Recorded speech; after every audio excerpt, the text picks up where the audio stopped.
மலைகளின் இளவரசியில் மிரள வைக்கும் பக்தி வெள்ளம். 3000 ஆண்டுகால வரலாற்றில் பூம்பாறை குழந்தை வேலப்பர் கோவில் தேரோட்டம். பல்லாயிரக்கணக்கான பக்தர்கள் பங்கேற்புடன் கோலாகலம். வணக்கம், உங்கள் சாணக்கியன் செய்திகள்.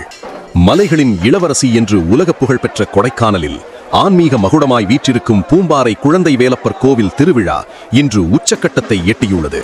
சுமார் 3000 ஆண்டுகளுக்கும் மேலான தொன்மை வாய்ந்த இக்கோவிலில் போகர் சித்தரின் கைவண்ணத்தில் உருவான நவகற்பூர சிலையே பிரதானம்.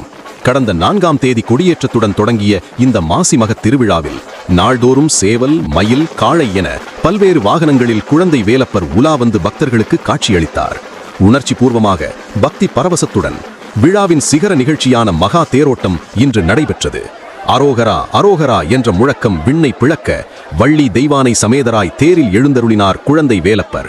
50க்கும் மேற்பட்ட மலை கிராம மக்கள் திரண்டு வர அந்த மலை பாதையே பக்தி வெள்ளத்தில் மிதந்தது. இந்த தேரோட்டத்தின் சிறப்பம்சமே அதன் தனித்துவமான முறைதான். சமவெளி பகுதிகளில் தேர் முன்னால் இழுக்கப்படும்.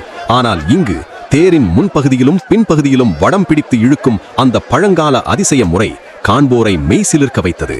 பக்தர்கள் தேரின் முன் அங்க பிரதட்சணம் செய்தும் ஆயிரக்கணக்கான தேங்காய்களை சக்கரத்தில் உடைத்தும் தங்கள் நேர்த்திக்கடனை செலுத்தினர். உள்ளூர் மக்கள் மட்டுமன்றி வெளிநாட்டு சுற்றுலா பயணிகளும் இந்த உலக புகழ்பெற்ற தேரோட்டத்தை கண்டு வியந்து போயினர்.